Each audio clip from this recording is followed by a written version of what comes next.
എന്താ? ആരാ? സർ, എൻ്റെ പേര് ഗിരീഷ്. ഞാനൊരു സ്കൂൾ അധ്യാപകനാ. എന്താ പരാതി? ആർക്കെതിരെയാ പരാതി? സാറിനെതിരെ പരാതി. അത് ശരി. എനിക്കെതിരെയുള്ള പരാതി എന്നോട് തന്നെ പറയുന്നോ? സർ, ദേവികയെ കസ്റ്റഡിയിൽ എടുത്തിട്ട് മണിക്കൂറുകളായി. ഇതുവരെ എഫ്ഐആർ ഇട്ടിട്ടില്ല, അറസ്റ്റ് രേഖപ്പെടുത്തിയിട്ടില്ല.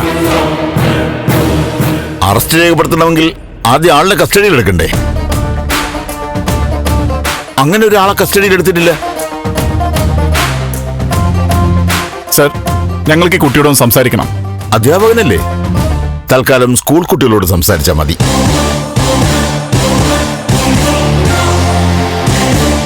എന്തായാലും കാര്യം ഞാൻ പറയാം. പ്രതിയിൽ നിന്ന് കുറെ കാര്യങ്ങൾ കൂടി ചോദിച്ചറിയാനുണ്ട്.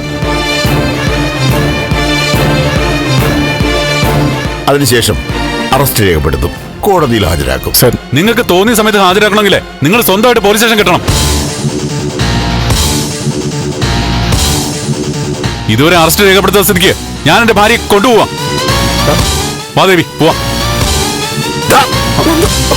സാറേ, കൈയെടുക്ക് സാറേ.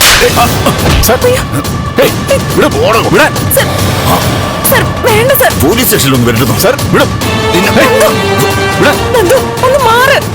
പ്ലീസ് സർ, അവനൊന്നും ചെയ്യരുത്.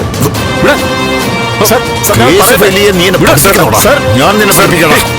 കോടതിയിൽ ഹാജരാക്കിയില്ലെങ്കിൽ നീ എന്ത് ചെയ്യും? കേസിന്റെ മാനേജ് ഞാൻ പഠിപ്പിച്ചു തരാം. പോലീസിന്റെ നിയമം പഠിപ്പിച്ചു.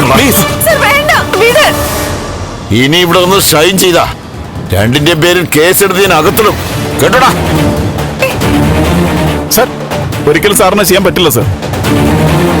ഞങ്ങളുടെ പേരിൽ കേസെടുത്താ ദേവികയുടെ പേരിൽ കേസ് എടുത്തിട്ടില്ലാന്ന് പുറത്തറിയും. എടോ, താൻ കൂടുതൽ സംസാരിക്കണ്ട.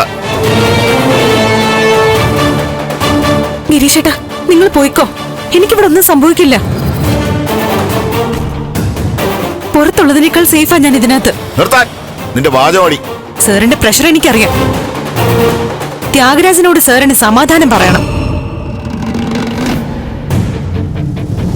പക്ഷെ നിയമപരമായിട്ട് എന്നെ ഒന്നും ചെയ്യാനും പറ്റുന്നില്ല. സാർ എന്നെ എത്ര ദിവസം ഇവിടെ ഇരുത്തിയാലും എനിക്ക് ഒരു പ്രശ്നമുള്ളത് ഞാൻ ഇവിടെ ഇരിക്കും. നന്ദു, ഗിരീഷ് എന്നെ വിളിച്ച് പോവാൻ നോക്ക്. പോണ്ടടി, ഇവിടെ കൂട്ടിരിക്കാം. സർ, ഇറങ്ങടാ പുറത്ത്. ഞങ്ങൾ പോയിക്കോളാം. നന്ദവാ, നടക്ക്.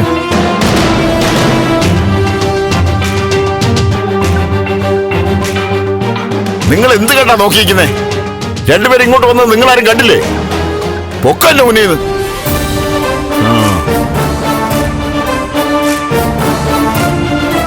എഫ്ഐആർ ഇട്ട് മജിസ്ട്രേറ്റിന്റെ മുന്നിൽ ഹാജരാക്കിയില്ലെങ്കിൽ നീ എന്നെ അങ്ങ് പുഴുകിക്കളയും അല്ലേ? സാർ സാവകാശം എഫ്ഐആർ ഇട്ട് അറസ്റ്റ് രേഖപ്പെടുത്തിയാൽ മതി. എനിക്കൊരു ധൃതിയുമില്ല. എന്നാ പോണ്ട നീ. കണക്കിന് ഞാൻ ചെയ്തോളാം. അപ്പോ നീ അറിയും.